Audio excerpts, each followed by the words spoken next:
फिरोज गांधी वो नेता हैं जिन्होंने आजाद भारत के पहले फाइनेंशियल घोटाले का भी खुलासा किया था बॉस। ये साल 1958 की बात।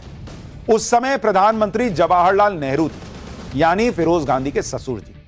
फिरोज गांधी अक्सर नेहरू सरकार की टांग खींचा करते, कमियों और गलतियों के बारे में बताते रहते। इसी दौरान फिरोज गांधी ने LIC मुंदड़ा घोटाले का पर्दाफाश किया, जिससे उस समय देश की राजनीति में भूचाल आ गया। हरिदास मुंदड़ा कोलकाता के मारवाड़ी व्यापारी और सटोरिये थे। मुंदड़ा ने सरकारी तंत्र का इस्तेमाल करके अपना फायदा किया। LIC को अपनी संदिग्ध कंपनियों के शेयर ऊंचे दाम पर खरीदने को मजबूर किया। तो आज राहुल गांधी कहते हैं ना LIC का पैसा डुबा दिया मोदी ने, वो तो नहीं डूबा। उस जमाने में क्या हुआ था सुनिए। LIC को जब ये जबरदस्ती ये सब शेयर वेयर खरीदा दिया गया तो उससे LIC को उस जमाने में करोड़ों का नुकसान हुआ। हरिदास मुंदड़ा की कंपनियों का कोई अच्छा ट्रैक रिकॉर्ड भी नहीं था। मुंदड़ा की प्लानिंग थी कि LIC के निवेश की खबर से उसकी कंपनी के शेयर महंगे बिके। इस स्कैम का खुलासा फिरोज गांधी ने संसद में यह कहते हुए किया था कि उनके पास इसके सबूत हैं। फिरोज गांधी ने आरोप लगाया कि प्रधान वित्त सचिव HM पटेल और वित्त मंत्री TT कृष्णमाचारी ने LIC पर दबाव बनाया था। यह दावा भी किया गया कि उनके पास वित्त सचिव और वित्त मंत्री के बीच के कुछ गोपनीय पत्र भी हैं। आरोप लगने पर प्रधानमंत्री नेहरू ने बंबई उच्च न्यायालय के रिटायर्ड जस्टिस MC छागला की अध्यक्षता में जांच आयोग बना दिया। जस्टिस छागला ने 24 दिन में इस मामले की जांच पूरी कर ली और मुंदड़ा को जालसाजी का दोषी माना। जस्टिस छागला ने वित्त मंत्री, वित्त सचिव और LIC के कुछ अफसरों पर केस चलाने और पद से हटाने का निर्देश भी दिया। इसके फौरन बाद PM नेहरू ने वित्त मंत्री TT कृष्णमाचारी से इस्तीफा मांग लिया।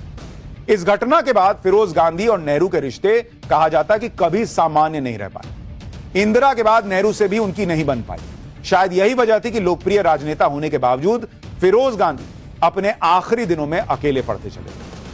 फिरोज गांधी के बारे में यह कहा जाता था कि वो विपक्ष के अनऑफिशियल नेता थे। फिरोज गांधी कांग्रेस में थे और रायबरेली से सांसद भी थे, लेकिन वो गलत को गलत कहने से डरते नहीं थे। इसी वजह से फिरोज गांधी को उस समय विपक्ष का अनऑफिशियल लीडर कहा जाता था। हालांकि फिरोज गांधी के परिवार वालों को फिरोज का आजादी की लड़ाई में भाग लेना पसंद नहीं था।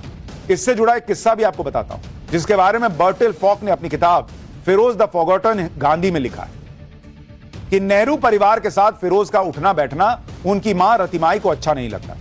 1931 में मोतीलाल नेहरू के अंतिम संस्कार के लिए महात्मा गांधी इलाहाबाद आए थे। तब फिरोज की मां रतिमाई ने महात्मा गांधी से कहा कि वो फिरोज को समझाएं कि आजादी की लड़ाई जैसे खतरनाक काम से दूर रहे। इस पर महात्मा गांधी ने कहा कि बहन, अगर मेरे पास फिरोज जैसे 7 लड़के हो जाएं तो 7 दिनों में भारत को स्वराज दिला सकता हूं। सोचिए, जिनके बारे में गांधी जी कह रहे हैं कि ऐसे नेता हैं फिरोज गांधी कि ऐसे 7 मेरे पास फिरोज गांधी हो जाएं तो 7 दिन में भारत को आजादी मिल जाए। उन फिरोज गांधी के आज जन्मदिन पे कोई याद करने वाला नहीं है उनको। और ये फिरोज गांधी का ही वो जो उनका पहले वो नाम कहा जाता कि फिरोज घांडी था, बाद में वो फिरोज गांधी हुआ, वही सरनेम ये गांधी परिवार में चला आ रहा। लेकिन जिनसे सरनेम आया उन्हीं को कोई याद नहीं कर रहा।